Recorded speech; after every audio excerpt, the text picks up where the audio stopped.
The journey to finding my purpose. I was born in 1992 in Burma, a third world country ran by a military regime. My parents were dirt poor, with 30 cents to their name when they started their marriage. The nicest clothes we wore were for family photos. My parents were proud people, and they didn't want to look back at pictures and tell us we were poor growing up. We'd get to wear those nice clothes and shoes once, and then it would get taken off straight after the picture was taken because we barely had any money for food. I remember as a child being hungry and sometimes not eating for a few days at a time. My parents really struggled financially. With the fight for freedom and protests for democracy happening at the time, the military regime was getting more and more violent, with brutal punishment and imprisonment of anyone supporting democracy. Even if you were heard speaking about democracy and government spies overheard you, you would get arrested, thrown in jail, or worse, disappear. So my parents knew what kind of life awaited their daughters if they stayed. It was one of restriction, struggle, fear, and poverty. So they built up the courage to escape. They paid a friend to smuggle them out, and as a child, I remember seeing my grandparents crying as we said goodbye to them for the last time. But me as a child not knowing, saying, "Grandma and Grandpa, don't worry, we're just going on a holiday. We'll see you again soon." And that was the last time we ever saw them again. As we escaped, there was danger around every corner. I remember crossing crocodile-infested rivers, going from safe house to safe house, and seeing guns pointed at my face and my parents' face as we went through checkpoints in Thailand. Even the safe houses weren't safe. When I turned 16, my mom finally told me that while we were waiting to be transported to the Thai refugee camps, a truck turned up with a Burmese woman driving the truck to gain the trust of the refugees in a foreign country. She told all the mothers to get on the truck because there wasn't enough space for everyone, and that she will come back for the children and men next. So all the women, one by one, got onto that truck. But my mother stood her ground. She thought she's come this far with her family, she's not getting on that truck. And the driver started getting angry and swearing at my mom. So my dad stood in and said, "Back off." So the woman drove off, screaming and swearing out the window. Then the next day, when the real truck turned up, they found out that it was a sex trafficking truck that took all those women. All those poor women who got on that truck were never seen again. If my mother didn't stand her ground, I would have been motherless from that point. I always thought it was so odd that in all our family pictures, my parents were never smiling. But looking back at these pictures as an adult, I now understand the struggles, risks, and sacrifices my parents went through for their daughters to have a brighter future. After 3 years in a Thai refugee camp, we were finally accepted to live in New Zealand. And we lived in Nelson for 3 years, where I found my passion for art. We finally made it. Freedom, democracy, safety, and a brighter future. All of my parents' sacrifices and risks finally paid off. Life was great, and we could finally breathe. Fast forward 8 years. I've moved to Auckland, I've graduated high school, and it was time to decide which university to attend and what to do with my future.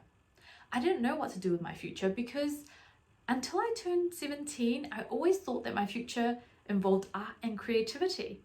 But my deputy principal at the time changed my mind by telling me I'd get nowhere in life with art. And with my low self-esteem and self-belief at the time, I was at a loss for what I should do. But one of my friends had an older sister who did a business degree at AUT, Auckland University of Technology. And I thought to myself, that's perfect, especially for someone like me who didn't know what industry or career path I wanted to pursue. Fast forward 3 years and I graduated with a Bachelor of Business in Human Resource Management, and a minor in International Business. I graduated as an exemplary Alumini student. My parents were so proud and I was so happy to make them proud of me. So for the next 4 years, I became a recruitment consultant and started climbing the corporate ladder and chasing what I thought was success at the time.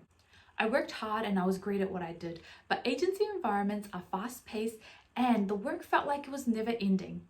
I felt like I was missing something. I felt like I was meant to be doing something else with my life.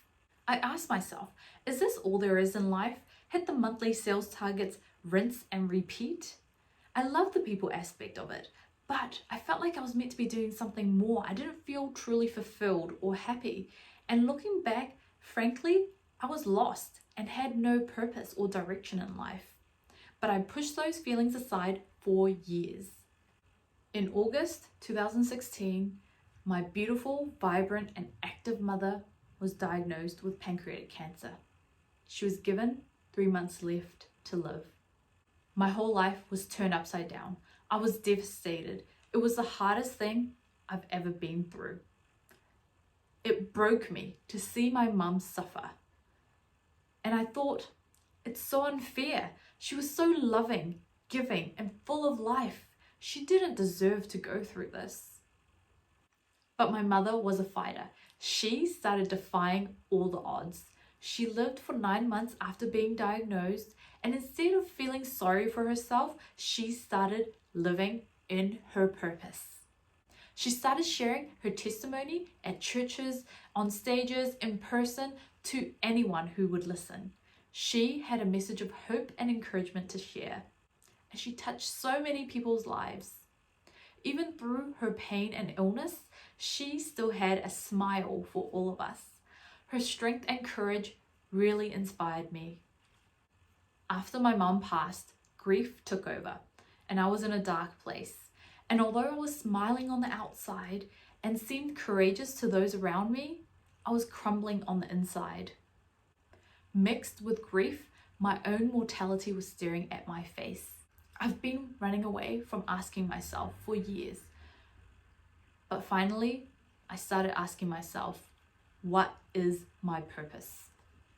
How many of us have big plans to finally do the things we want to do when we retire, like travel the world, start taking up hobbies we've always wanted to, do a job part-time that we love, donate our time to charity and start doing good in the world?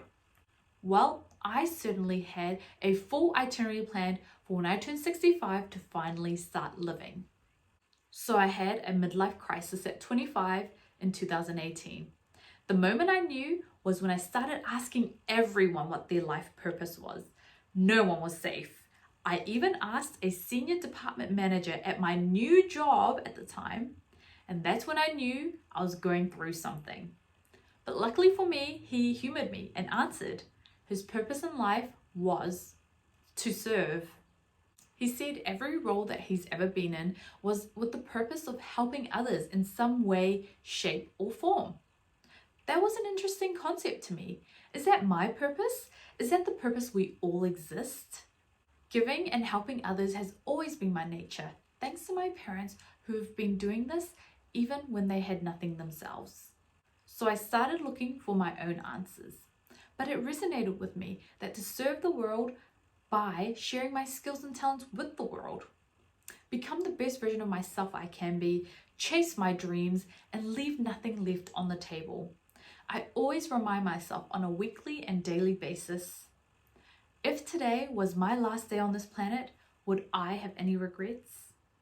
I've conquered my fears like public speaking, skydiving. I even joined Toastmasters last year.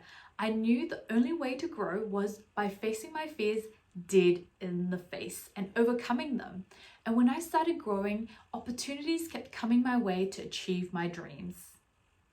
I started doing my art again and putting it out there for the world to see in 2018. And last year, June, I exhibited my artwork in a gallery. I co-authored a book called Take Action. I was super unfit before, but lost 12 kgs. And I ran 10 Ks for the first time in my life. I read 10 books in a year, spoke at a women's conference, and all of this while working full time.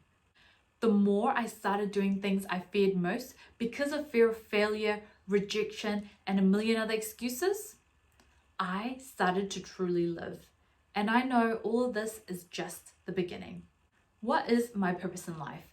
To me, it's the thing that makes me feel alive when I'm doing it, which is to grow, create, and give. When I'm doing these things, I feel happy and fulfilled. Whenever I stop doing these things, I know I'm off track. So I want to give you the gift my mom gave me. I want to ask you, What is your purpose in life? Are you happy where you are now? Are you doing the things you were created to do? Are you sharing your gifts with the world? I know for me, I will keep growing and learning, but I know my purpose is even bigger than what I can see right now. All I know is I have a voice and I plan on using it like my mom who inspired me to do so. Like Pablo Picasso said, the meaning of life is to find your gift. The purpose of life is to give it away. I hope you will join me. I'm April Shwe-Paul and I'm grateful that you've joined me today. This speech I was meant to deliver at a top scholar event as a guest speaker at AUT University, but it was cancelled due to the whole world shutting down. But I thought, why not deliver it still, because the message is more relevant than ever right now. So I hope you've enjoyed and have a beautiful week. I'll see you next week.